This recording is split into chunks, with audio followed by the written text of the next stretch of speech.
আসিয়া। আল্লাহর সামনে একবার মাথা নত করেছে, পৃথিবীর কোন শক্তির সামনে মাথা নত করে নাই।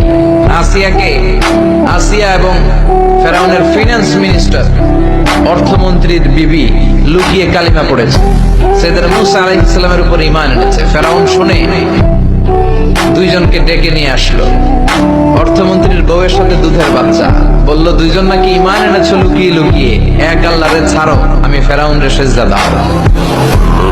এরা বলল জীবন যাবে কিন্তু ঈমান যাবে না, জীবন দিব কিন্তু ঈমান দিব।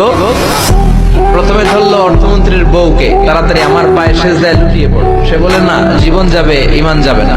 বললো তাই নাকি, দেখি তোমার ঈমানের কত পাওয়ার। জল্লাদরে বলল কড়াইয়ের ভেতরে আগুন গরম করো, তৈল গরম করো, দুধের বাচ্চাটারে টেনে নিয়ে তেলের মধ্যে ছেড়ে দাও। কল্পনা করতে পারেন? দুধের বাচ্চাকে মায়ের বুক থেকে ছিনিয়ে নিয়ে তেলের মধ্যে ফালাচ্ছে, বাচ্চাটা রোস্ট হয়ে যাচ্ছে, আর বাচ্চাটা বড় মানুষের মতো মাকে বলছে, মা চিন্তার কারণ নাই, এটা উত্তপ্ত তেল নয়, এটা জান্নাতের বাগান। ভয় নাই মা, তুমি চলে আসো, তুমিও লাফিয়ে পড়ো, শাহাদাতের পেয়ালা থেকে মিষ্টি সুধা পান করো। মহিলার ঈমান আরো বেড়ে গেল। সে বলল আমি জীবন যাবে ঈমান যাবে